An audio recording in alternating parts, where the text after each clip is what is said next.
Ya ha despertado y se encuentra estable el paciente al que se le ha practicado el primer trasplante de piernas del mundo. Ahora le espera un complejo proceso de rehabilitación, pero tal y como ha asegurado su cirujano, el doctor Pedro Cavadas, el paciente podría volver a caminar en cuestión de 6 meses. Estas son las manos del cirujano que ha llevado a cabo el primer trasplante de piernas del mundo.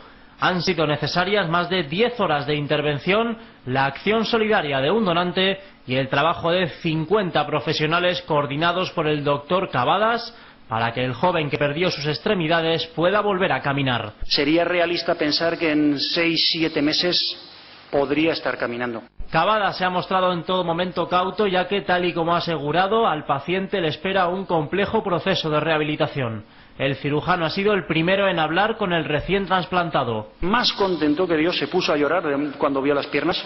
Está contentísimo, clínicamente está muy estable. Esto es medicina real y además medicina real de la de primera división.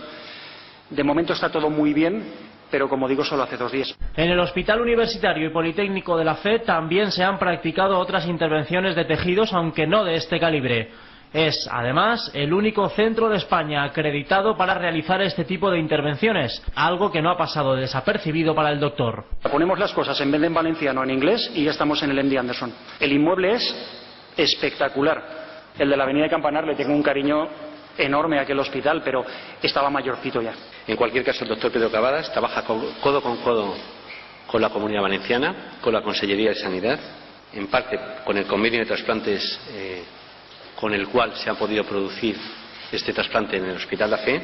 Todavía habrá que esperar un año para comprobar la evolución del paciente y determinar así si se puede repetir la experiencia pionera de este trasplante con otros pacientes.